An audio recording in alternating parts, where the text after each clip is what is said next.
अस्सलाम वालेकुम। आज हम बात करेंगे अदावत के 37 एपिसोड के बारे में। तो वीडियो शुरू करने से पहले हमारे चैनल को सब्सक्राइब कर लीजिए अगर अभी तक आपने नहीं किया, ताकि हमारी हर न्यू वीडियो आप तक पहुंच सके। यहाँ पर इफ़त निग्गो को समझाती है और कहती है कि अरीबा को तुम ही समझा सकती हो। दूसरी तरफ रेहान भी कहता है कि ये तो फुल मूड बना के ही बैठी थी कि आज मुझसे लड़ाई करके ही रहनी है। साथ ही उसे कहता है कि अब लड़ाई ख़त्म करो, लेकिन निग्गो कह देती है कि इस वक्त अरीबा जो फ़ैसला लेगी मैं अपनी बेटी के साथ होंगी। अरीबा कहती है कि इन्हें तो नाशुक्रे बन गए हैं, मेरी कोई भी कदर नहीं है, फ़िलहाल मैं यहाँ नहीं रहना चाहती और अपनी माँ के साथ चली जाती है। दूसरी तरफ इनकसार को बेबी पर शक हो जाता है, वो दवाइयाँ लेकर घर से चला जाता है। यहाँ पर बेबी अपनी माँ के पास आती है और कहती है कि मुझे तो मामला कुछ और ही लग रहा है। अज़द मियाँ का देखा नहीं रवैया कैसे बदल गया, मुझे लग रहा है मामू ने उसे सब कुछ बता दिया। कल जाऊंगी उनके घर ये सब कुछ पता करने। रशीदा बीबी कहती है हमें क्या ज़रूरत पड़ी है, और मुझे तो बस टेंशन हो रही है अज़द को सच्चाई ना पता लगे। यहाँ पर इफ़त रात को आती है नूर को रेहान के पास लेकर और कहती है कि ये रो रही है। रेहान कहता है कि क्यों रो रही हो, डरने की ज़रूरत नहीं है, ऐसे करो आज आप बाबा के पास सो जाओ, मैं आपको स्टोरी भी सुनाऊंगा। दूसरी तरफ अंबर के घर वाले सब बहुत ज़्यादा खुश होते हैं कि वो बहुत जल्दी रिकवर कर रही है। उसके बाबा कहते हैं कि चलो ये तो बहुत ही अच्छी बात होगी कि मेरी बेटी ने जल्दी से दोबारा से फिर से हंसने बोलना शुरू कर दिया है। उसकी अम्मी कहती है कि हाँ, अब तुम्हें बिल्कुल भी परेशान होने की ज़रूरत नहीं है, बस जल्दी से सही हो और कोई जॉब वगैरह करने लग जाओ।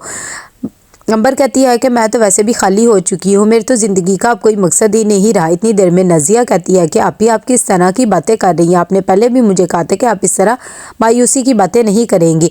यहाँ पर अज़द कॉल करता है अपने मामू को और अंबर का हालचाल पूछता है। साथ ही कहता है कि क्या मैं आपके घर आ सकता हूँ। उसके मामू कहते हैं कि हाँ हाँ बिल्कुल, तुम जब चाहो हमारे घर आ सकते हो, और फिलहाल हम ठीक है और अंबर भी ठीक है। और ये कह के कॉल बंद कर देते हैं कि इतनी देर में नज़िया कहती है कि आपने उन्हें क्यों बुला लिया, आपको पता भी है ये सब कुछ उनकी वजह से ही हुआ है, अब उन्हें ना बुलाएं। साथ ही सईदा भी यही कहती है कि आप क्यों बुला रहे हैं, मेरी बेटी इतनी मुश्किल से तो बची है, फिर ऐसे आप कर रहे हैं। उसके अब्बू कहते हैं कि ऐसी बात नहीं है, वो बहुत ही अच्छा लड़का है और उसने हमारी बहुत मदद की है, मैं उसे नहीं रोक सकता।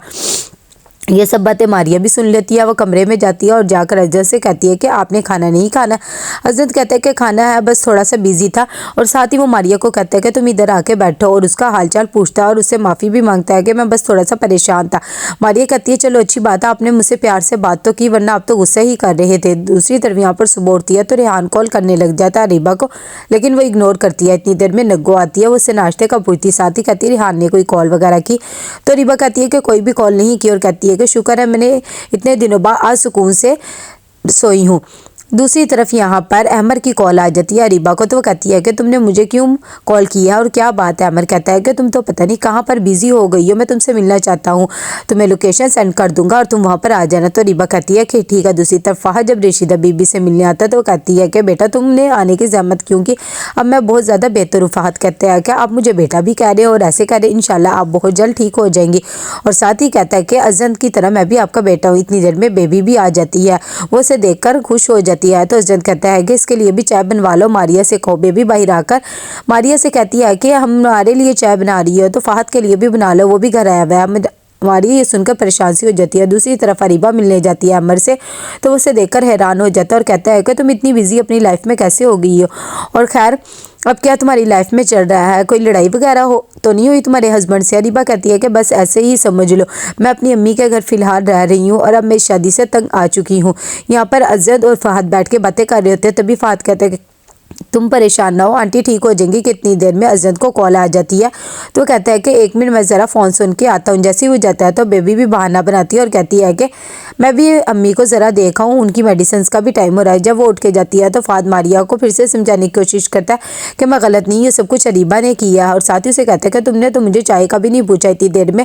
मारिया से कहती है कि तुमने मेरी ज़िंदगी बर्बाद कर दी, और साथ ही जब उसे चाय देने लगती है तो उसकी चाय गिर जाती है। ये सब चीज़ें बेबी दूर से खड़ी होकर देख रही होती है कि इतनी देर में वो भी उनके पास चली जाती है और कहती है कि क्या हो रहा है और ये चाय किस तरह गिर गई। मारिया कहती है कि मेरा हाथ स्लिप हो गया था, मैं अभी साफ़ करवा देती हूँ। यहाँ पर इनकसार लेकर आता है वो मेडिसिन और जाकर लैब में चेकअप करवाने लग जाता है। दूसरी तरफ नौकर आकर बताती है मारिया को कि ये बेबी के लिए एक इन्वेलप आया है। जब मारिया उसे देखती तो हैरान हो जाती, बिल्डिंग की तरफ से आया होता है। यहाँ पर नताशा बताती है इंकसार को कि मेरे अब्बू बिल्कुल ठीक है, और साथ ही कहती है कि वो तुमसे भी मिलना चाहते हैं, और कहती है कि ये कौन सी रिपोर्ट पड़ी हुई है टेबल पे। इंकसार कहता है कि ये तो बहुत ही अच्छी बात है कि अगर आपके वालिद ठीक हो गया, लेकिन मुझसे क्यों मिलना चाहते हैं, और साथ ही बताता है कि मैंने कोई मेडिसिन टेस्ट करवाई है। दूसरी तरफ यहाँ पर अजहन जब जाने लगता है तो मारिया कहती है कि बेबी बाजी आपका एक इन्वेलप आया था, किसी बिल्डर की तरफ से था, तो मैंने वो साइड टेबल पे रख दिया है। जब ये बात अजहन सुनता है तो कहता है कि तुम्हारे लिए कौन से बिल्डर का आ गया है, मुझे दिखाओ कहीं गलत पते पे तो नहीं आ गया। बेबी घबरा जाती है और कहती है कि नहीं नहीं, वो इंकसार ने मेरे लिए कुछ करा था, इसीलिए उसी चीज़ का है, और दिल में सोचती है कि ये तो मारिया बहुत तेज़ है, इसका कुछ करना पड़ेगा। यहाँ पर इफ़त कॉल करती है मारिया को और उसे सारी सच्चाई बता देती है कि अरीबा की छोटी सी लड़ाई हुई, अब वो घर छोड़कर चली गई है। जब ये बात मारिया को पता लगती है तो वो भी हैरान हो जाती है कि मारिया कैसे चली गई है। दूसरी तरफ अजहन जब अपने मामू के घर जाता है तो वो उनका हालचाल पूछता है, तो उसके मामू कहते हैं कि हम तो बिल्कुल ठीक है, तुम सुनाओ तुम कैसे हो। यहाँ पर इफ़त लेने आती है फिर से अरीबा को और आकर कहती है कि देखो मेरी बहू को मेरे पास भेज दो। मारिया भी कहती है कि खाला ऐसी बात नहीं है, अम्मी ने तो कभी भी अरीबा को कुछ नहीं कहा। नगो कहती है कि देखे बाजी मैं भी आपसे बदतमीजी नहीं करना चाहती थी, लेकिन क्या करूं, बस अरीबा के गुस्से से डर लग रहा था। इतनी देर में मारिया अरीबा के पास आती है और उसे कहती है कि तुम्हें अम्मी कोई बात कर देती है तो दरगुजर कर लिया करो, वैसे गलती तुम्हारी भी है तो मैं यहाँ पर क्यों आ गए। अरीबा को ये बात सुनकर गुस्सा आ जाता है और वो नूर से उसका हालचाल पूछती है, और साथ ही जब उसे पता लगता है कि उसकी खाला अम्मी भी आई है तो वो नीचे आ जाती है और कहती है कि मैं आपके साथ बिल्कुल भी नहीं जाऊँगी। फिर से मारिया उसे समझाने की कोशिश करती है और साथ ही अपनी अम्मी को भी कहती है कि अब आपने अरीबा को कुछ नहीं कहना करना, और अरीबा को भी कहती है कि अपने घर जाओ। इफ़त कहती है कि मैं तो पहले भी इसे कुछ नहीं कहती थी, लेकिन चलो अब और ज़्यादा एहतियात कर लूँगी, मैं इसे कुछ नहीं कहा करूँगी। ये सब बातें देखकर नगो भी कहती है कि अरीबा तुम घर चल जाओ, कितने प्यार से तुम्हें सब लेने आए। अरीबा कहती है कि मेरी एक शर्त है, फिर ही मैं उस घर में जाऊंगी। जब ये बात सारे सुनते हैं तो हैरान हो जाते हैं कि अब इसकी कौन सी शर्त होगी। दूसरी तरफ यहाँ पर नज़िया चेक लाकर अजहन को देती है और कहती है कि ये वो चेक है जो पैसे आपने कल दिए थे। अजहन कहता है कि तुम तो मेरे साथ ऐसे करिए, मैं तो सारे गिले शिकवे दूर करने आया था और मुझे ये सब कुछ नहीं चाहिए। थोड़ी देर में सईदा भी आ जाती है और कहती है कि अब मेरी बेटी की ज़िंदगी को बख्श दो, पहले भी तुम्हारी वजह से मेरी बेटी की ज़िंदगी बर्बाद हो गई थी और अब फिर हो रही है। अजहन कहता है कि ये आप कैसी बात कर रही है, मंगनी तो आप लोगों ने तोड़ी थी, मैं तो ऐसा कभी भी नहीं चाहता था, मैंने तो उससे शादी ही करनी थी। उसके जब बाबा को ये बात पता लगती है तो अफसर मियाँ भी से समझाते और कहते हैं कि हमने मंगनी नहीं तोड़ी, बल्कि बेबी और आपा ने ये सब कुछ किया है। साथ ही सईदा भी उसे सारी हकीकत बताती है कि हम तो तुम दोनों की एक साथ शादी करना चाहते थे, लेकिन उन्होंने ही रिश्ता ख़त्म कर दिया। जब ये बातें अजहन को पता लगती है तो उसे बहुत ज़्यादा दुख होता है। तो कैसा लगा आपको एपिसोड, लाइक और शेयर करके राज़ी बताइएगा। अल्लाह हाफिज़।